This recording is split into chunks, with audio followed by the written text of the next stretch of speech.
And I have to tell you directly and personally that I regret voting for you for Secretary of State. I yield back. May I respond? You may sit. Well, first of all, your regret for voting for me confirms I'm doing a good job, based on what I know. Well, that's about just your a flippant record and what you statement, stand Mr. for. Secretary. Can I respond, Mr. Chairman? You may. I didn't ask Senator, questions. please let the Secretary have I'd be the floor. happy to, but then I can respond to his Your response. time's up, Senator, and willfully used, I might add. Mr. Secretary, you and I served together in Congress for 15 years. We didn't always agree, but I believe we shared some common values: a belief in defending democracy and human rights abroad and honoring the Constitution at home. That's why I voted to confirm you. I believed you would stand up for those principles. You haven't. You've done the opposite. And you used to speak with conviction about the importance of foreign aid as a tool to advance American values and interests. Then you stood by while Elon Musk took a chainsaw to USAID and other assistance programs. That has left a staggering toll: broken trust with countries, openings for China and other adversaries, and countless preventable deaths of children and others. Take Sudan, for example. The freezing of U.S. humanitarian assistance forced the closure of nearly 80% of the emergency food kitchens there. 2 million famine-affected people were left without access to food. People died because of those actions: mothers, fathers, and children.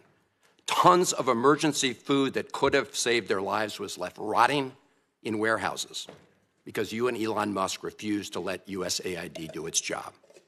Sudan is a country where, by the administration's own determination, a genocide is unfolding in Darfur. But here's where it goes from cruel to despicable. While cutting off food aid to Sudanese families living through an actual genocide, you're fast-tracking white South Africans for refugee status under a manufactured claim that they are the victims of genocide. You tried to block the admission of individuals who had already been approved to come here as refugees while making bogus claims to justify granting such status to Afrikaners. You've made a mockery of our country's refugee process, turning it into a system of global apartheid where political ideology and race, more than truth or need, matter. And while you've turned away from a genocide in Sudan and invented one in South Africa, you teamed up with President Trump to throw the Ukrainian people under the bus and have been played like a fiddle by Vladimir Putin. Of course, Donald Trump not only said he would end the war in Ukraine on day one, he also said he would end the war in Gaza on day one. And yet last week, you were all running around to Gulf states, giving away very sensitive American AI and chips technology, but doing nothing to end the war in Gaza and get the remaining hostages returned. You know that for 78 days, the Netanyahu government did not allow a scrap of food to enter Gaza to reach over 2 million civilians. 57 children have died from malnutrition so far, and more than 14,000 children are in imminent danger of dying of starvation. As Cindy McCain said last week, and I quote, "Families in Gaza are starving while the food they need is sitting at the border." That is a gross violation of both U.S. and international law. What did you do? Nothing. Not once did you publicly call upon the Netanyahu government to end the blockade. Fortunately, other countries spoke out, and now we see a tiny trickle going in. Where have you focused your energy instead, Mr. Secretary? Well, your first trip as Secretary of State was to El Salvador, not to promote democracy, but to cozy up to President Bukele, who calls himself the world's coolest dictator. The result was a cash for collusion deal to deprive people living in America of their constitutional rights to due process. The Supreme Court, in a 9-0 decision, instructed you to facilitate the return to the United States of Abrego Garcia, who the administration admitted was wrongfully deported to El Salvador. Your response? You've openly flouted judicial orders. When asked whether you have been in touch with El Salvador to return Abrego Garcia, you boasted, quote, "I would never tell you that. And you know who else I would never tell? A judge." Clearly, you don't care about the Fifth Amendment right to due process, and you don't care about the First Amendment either, since you've been very busy snatching students off of college campuses for exercising their right to free speech. You dredged up a relic from the McCarthy era to claim that student protesters posed a threat to the foreign policy of the United States. Give me a break, Mr. Secretary. You know as well as I do this isn't about national security. It's about punishing free speech. And you know that in America, the government doesn't get to use its power to punish speech it doesn't like. Yet in March, you boasted about revoking student visas, saying, and I'm quoting, "We do it every day. Every time I find one of these lunatics, I take away their visa," unquote. Let's look at one of those lunatics, Mr. Secretary, Ms. Ozturk. Her crime was co-authoring an op-ed in her college paper critical of Tufts University's response to the war in Gaza. Your own department found zero links to terrorism, no anti-Semitic statements, but you still yanked her visa and shipped her off to detention in Louisiana. And the list goes on and on. The federal judge in the case of Mohsen Madawi, who was the Columbia student who was ambushed by federal agents at his citizenship appointment, said, and I quote, this is the judge, "Legal residents not charged with crimes or misconduct are being arrested and threatened with deportation for stating their views on the political issues of the day. Our nation has seen times like this before, especially during the Red Scare and Palmer raids. Like the McCarthy-era witch hunts of the 1950s, your campaign of fear and repression is eating away at foundational values of our democracy. Back then, it took one voice, Attorney Joseph Welch, to cut through the hysteria with the simple question that marked the beginning of the end of that shameful era. He asked Senator McCarthy, have you no sense of decency? And I would ask you the same, Secretary Rubio. But you have shown through your words and your actions what the answer is. And I have to tell you directly and personally that I regret voting for you for Secretary of State. I yield back. May I respond? You may sit. Well, first of all, your regret for voting for me confirms I'm doing a good job, based on what I know. Well, that's about just your a record flippant and what you statement, stand Mr. for. Secretary. Can I respond, Mr. Chairman? You may. I didn't ask Senator, questions. please let the Secretary have I'd be the floor. happy to, but then I can respond to his Your response. time's up, Senator, and willfully used, I might add. Well- your remarks do not represent the view of this committee. Well, Mr. Secretary, please. Well, I'd like to. I can't respond to everything he said because much of these are untrue, but I'll go through a few. First of all, I'm actually very proud of the work we've done with USAID. For example, I don't regret cutting $10 million for male circumcisions in Mozambique. I don't know how that makes us stronger and more prosperous as a nation. I don't regret Sudan, Mr. psychosocial support services. I for raised USAID. Sudan, Mr. Secretary. Can I not respond, Mozambique. Mr. Chairman, or do I? Senator, I'd ask you to suspend. You had 7 straight minutes of I chose to railing on- use my time that way, Mr. Chairman. That's my right to Please use suspend, my time that way. Secretary Rubio. Well, I can go on. I mean, there's other things here. We spent $227,000 for Big Cat's YouTube channel from USAID.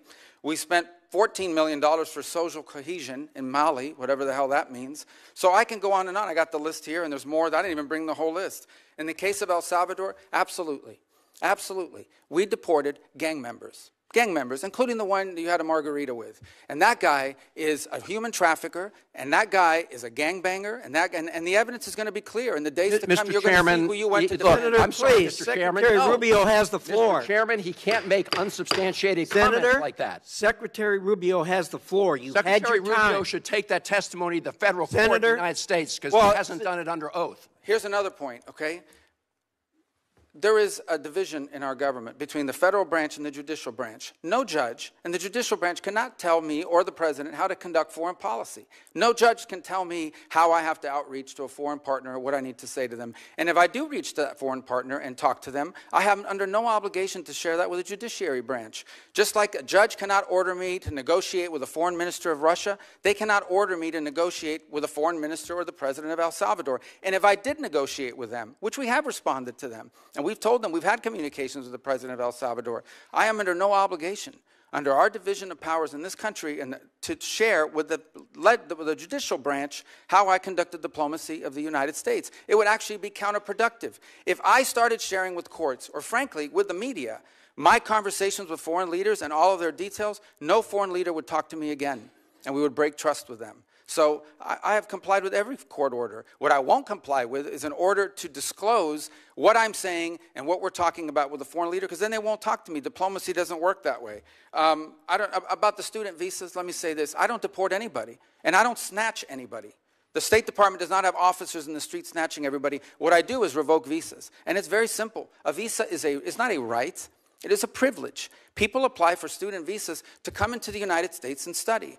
And if you tell me that you're coming to the United States to lead campus crusades, to take over libraries and try to burn down buildings and acts of violence, we're not going to give you a visa. Is that what Ms. Ozturk did? We're not going to give you a visa. Is that what she did? Come on, Mr. Secretary. And every single one of these cases, the factors are different. Senator, the bottom line is, if you're coming here to stir up trouble on our campuses, we will deny you a visa. And if you have a visa, First Amendment apply to we'll people revoke living in the it. United States? And we're going to do more. There are more coming. We're going to continue to revoke the visas of people who are here as guests and are disrupting our higher education facilities. People are paying money. These kids pay money to go to school, and they have to walk through a bunch of lunatics who are here on student visas. Disrupting the foreign policy of the United States. I want to do more. I hope we can find more of these people. That's pathetic, Mr. In fact, Secretary. the other day, some guys led a riot. I forgot what university it was, and I asked, please, can you find the arrest records of all the people that were arrested at that riot at that campus? Because if any of them have a visa, we're going to revoke it. I feel so much safer right, when you lock up people like Ms. Ozturk, Mr. Secretary.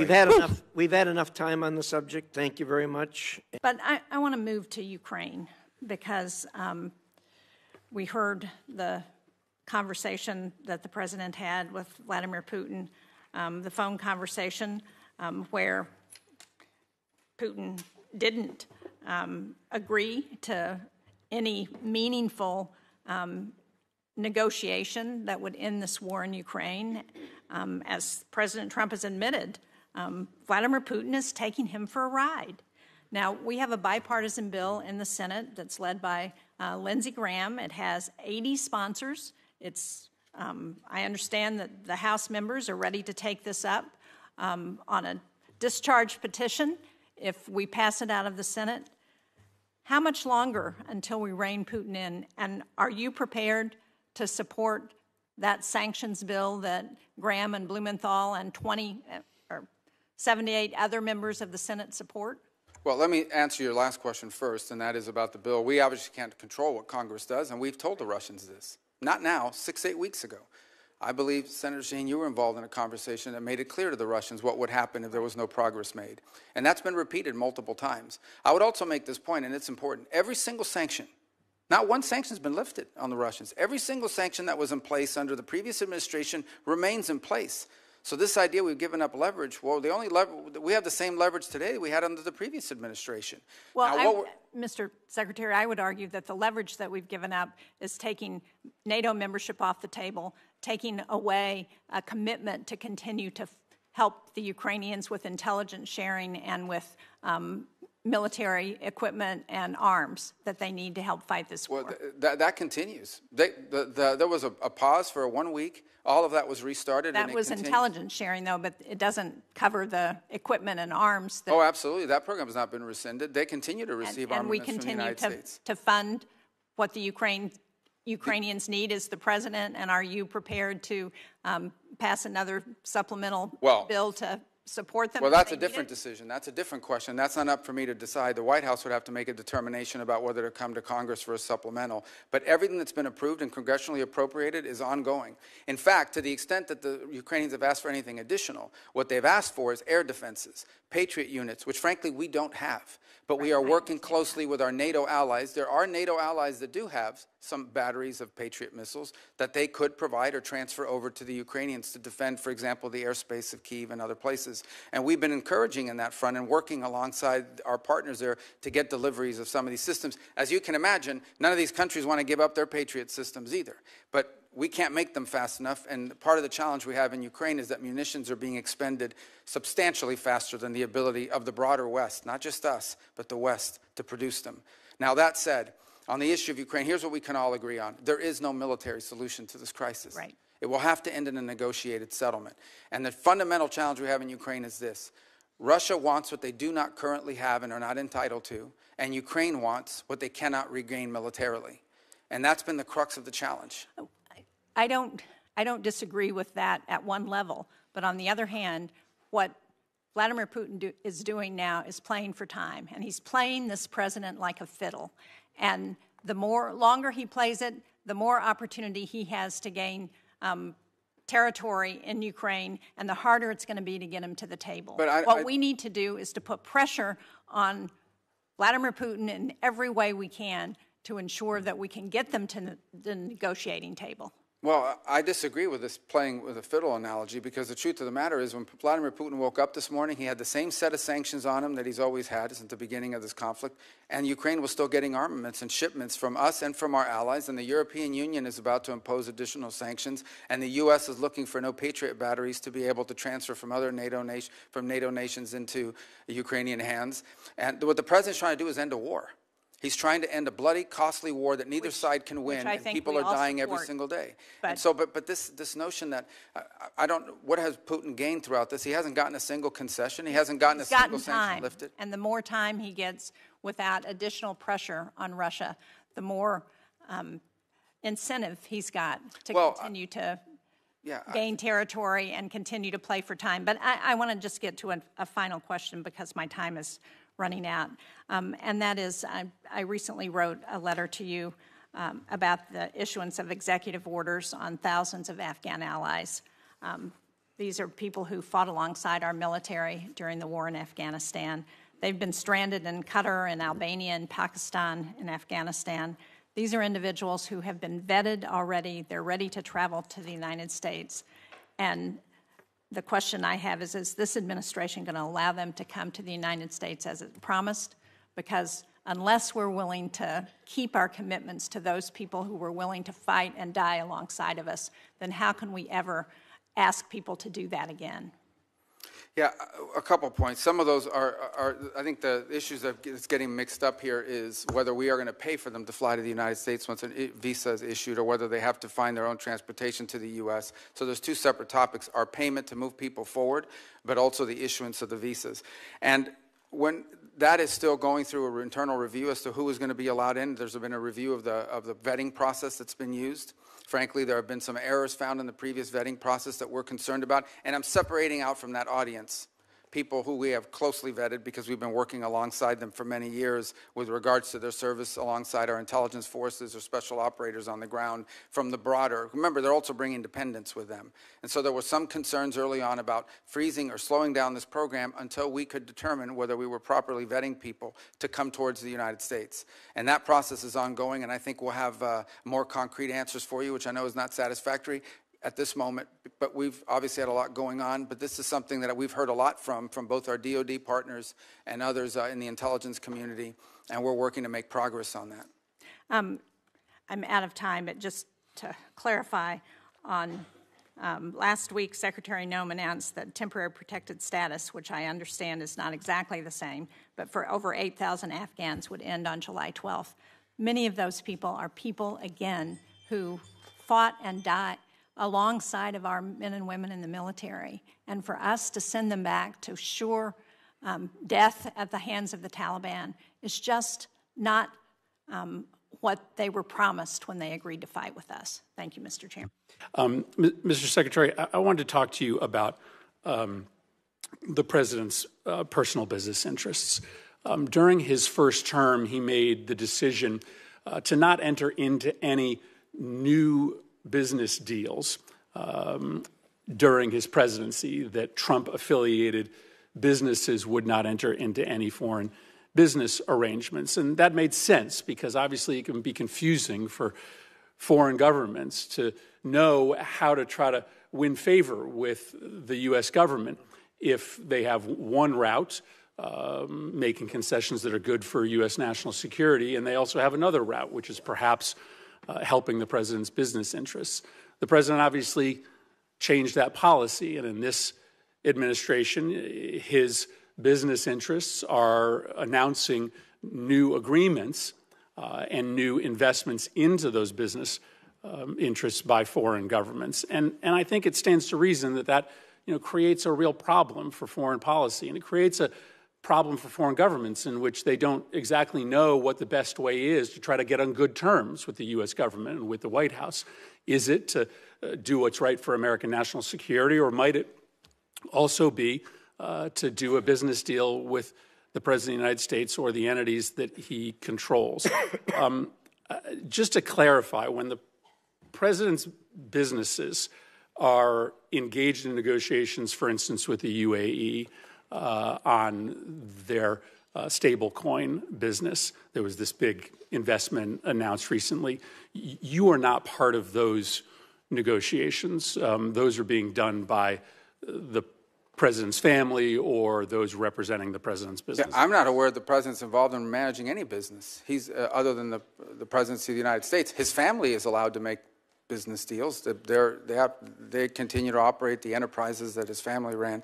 I also don't accept the notion that these deals, that, for example, in Saudi Arabia or the UAE or Qatar, had anything to do with the President. For example, the Qatar bought $200 billion worth of airplanes from Boeing. The President's not as far as I know, not a shareholder, certainly doesn't own Boeing. So the overwhelming, if you look at the deals that were structured, they were involved in investments in the United States. That's the deals he signed, and or investments in, for example, the UAE or Saudi Arabia involving artificial intelligence. UAE did announce a massive investment in World Liberty Financial, and World Liberty Financial is controlled by the President. And the President does actively engage in these businesses. He uses his social media to market the businesses that are being run by his family. I mean, just go on to his social media feed and you will see him marketing his meme coin. So that is the President of the United States. That is not his son's doing. But that, just to be clear, that was not part of this.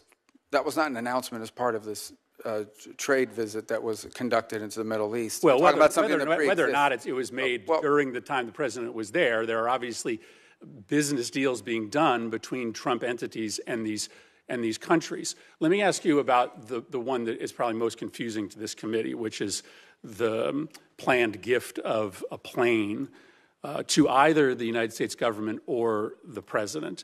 Is it your understanding that this luxury plane that Qatar has offered the President, and the President has announced he is willing to accept, is a gift to the United States government, or is it a gift ultimately to the President himself that he can use in his library? Well, you'd have to talk to the Department of Defense, because this is a replacement or at least a temporary bridge plane for Air Force One, the new Air Force One, which is way off its delivery schedule.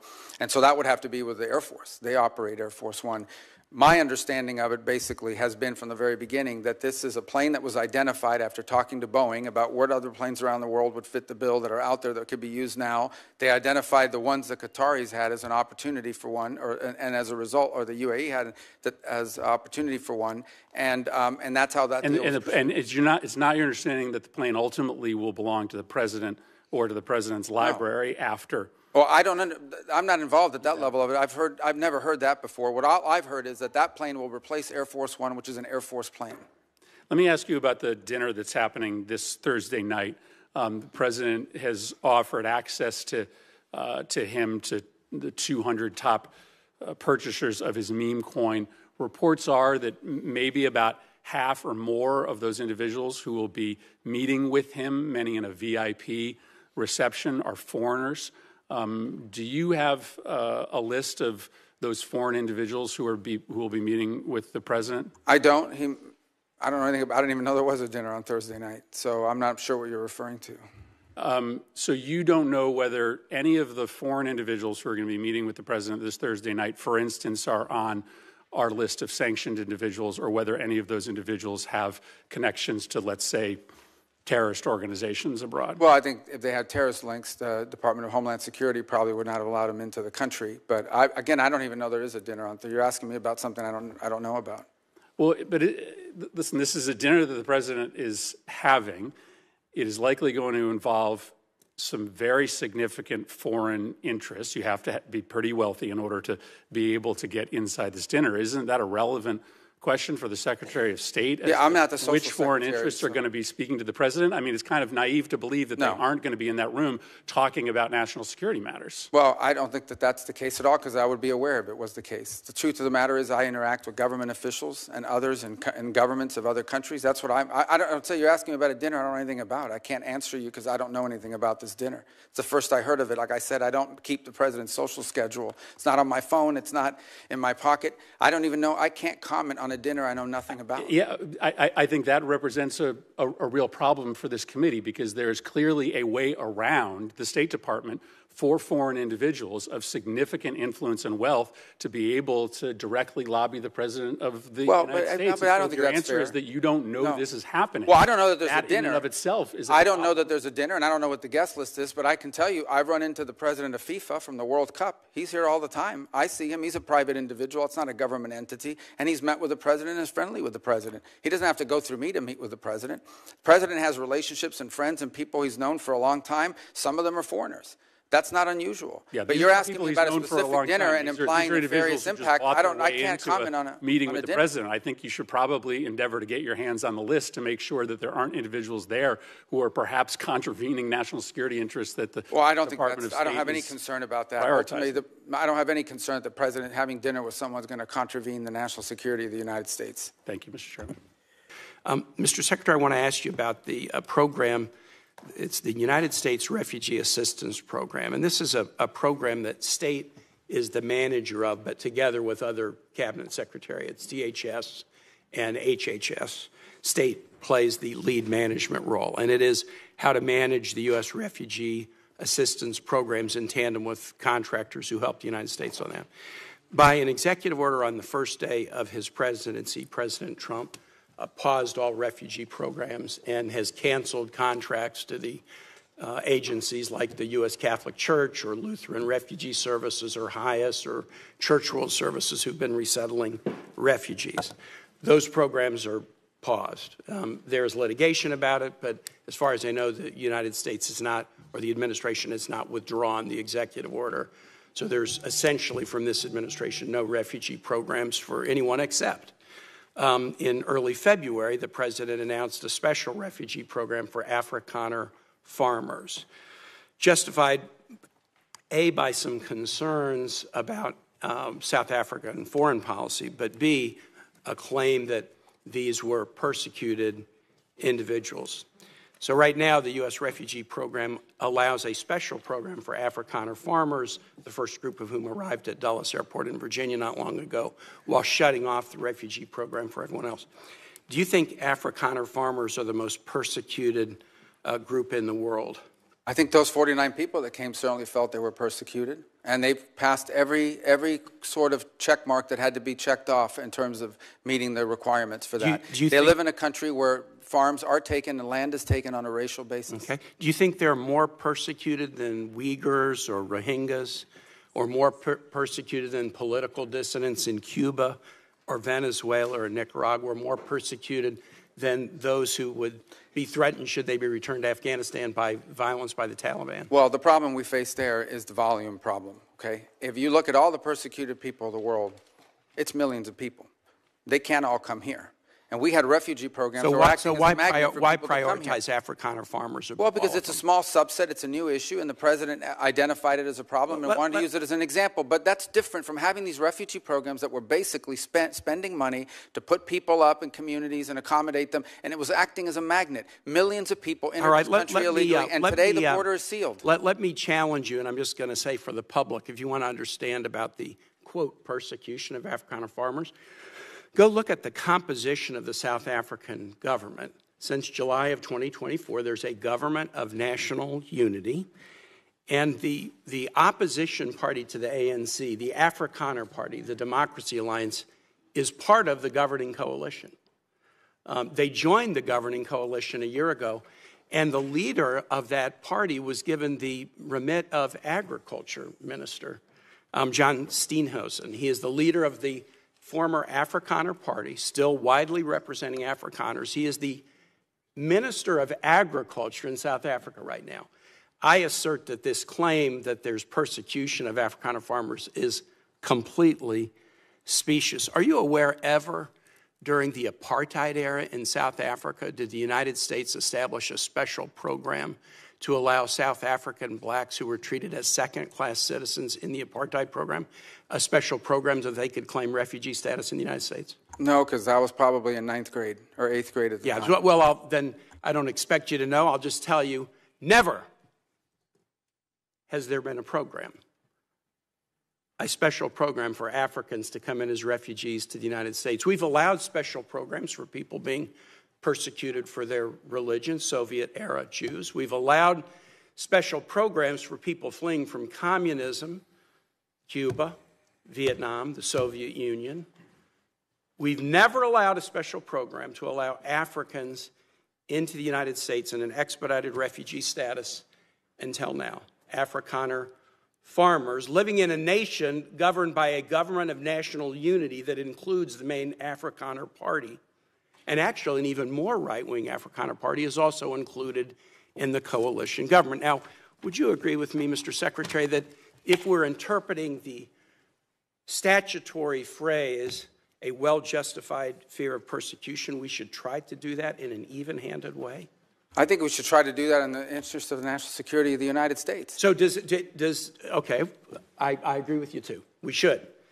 Should we try to do it in an even-handed way? So, for example, should we say, if you're persecuted on the grounds of your religion, we'll let you in if you're a Christian, but not if you're a Muslim? I think that the United States has a right to allow into this country and prioritize allowance of who they want to allow to come in. But I'm going to ask you, so a well-justified fear of persecution? Yeah, they thought that their farms were being burned down and they would be killed. I think that's a pretty... It says you are entitled to entrance as a refugee if you demonstrate a well-justified fear of persecution. No, you're not entitled. So can you have a different standard based upon the color of somebody's skin? Would that be acceptable? Well, I'm not the one arguing that. Apparently you are, because you don't like the fact that they're white, and that's why they're coming. I'm just asking you to say that that would be unacceptable. Well, no, I would say that the United States... a very easy thing to say. The United States has a right to pick and choose who they allow into the United States. Even based on the color of somebody's skin. You're the one that's talking about the color of their skin, not me. These are people whose farms were being burned down and they were killed because of the color of their skin. Well, Well, you've demonstrated enough because you think anyone should be allowed into this country for any reason because they met a certain criteria. Who has said that? We are going to prioritize people that come into our country on the basis of what's in the interest of this country. That's a small number of people that are coming. But you said this weekend that there would be more. But in other cases, it's harder to vet. In other cases, it's more difficult. And by the way, the United States admits people every year. 1 million people come to this country every year legally. 1 million. And people now a year come to this there is country one legally. group of people that have an easy pass into this country. For the first time, this administration has said Afrikaners get an easy pass and refugee programs for the remainder of the world are shut off. And you can't say to the American public that we should apply this statute in an even-handed way. No, I think it should be applied in a way. No, well, you shouldn't be shocked. It should be applied in the national interest of the United States. Our immigration policy should be based on the national interest of the United States, period. End of story. If there is a subset of people that are easier to vet, who we have a better understanding of who they are and what they're going to do when they come here, they're going to receive preference, no doubt about it. There are a lot of sad stories around the world, millions and millions of people around the world. It's heartbreaking. We cannot assume millions and millions of people around the world. No country can. So you have to have a process of deciding who do you prioritize, who do you allow in. We do it all the time. We do it in our immigration system now under our current laws. Unfortunately, it's primarily based on family connection and not on what they're going to contribute to the society from a merit standpoint. That should be changed, but that'll require statutory changes. But the bottom line is, this notion that somehow we have to accept anyone who wants to come to the United States is absurd. No country in the world has an immigration policy like that. And no one is arguing that we should. I yield back, Mr. Chair.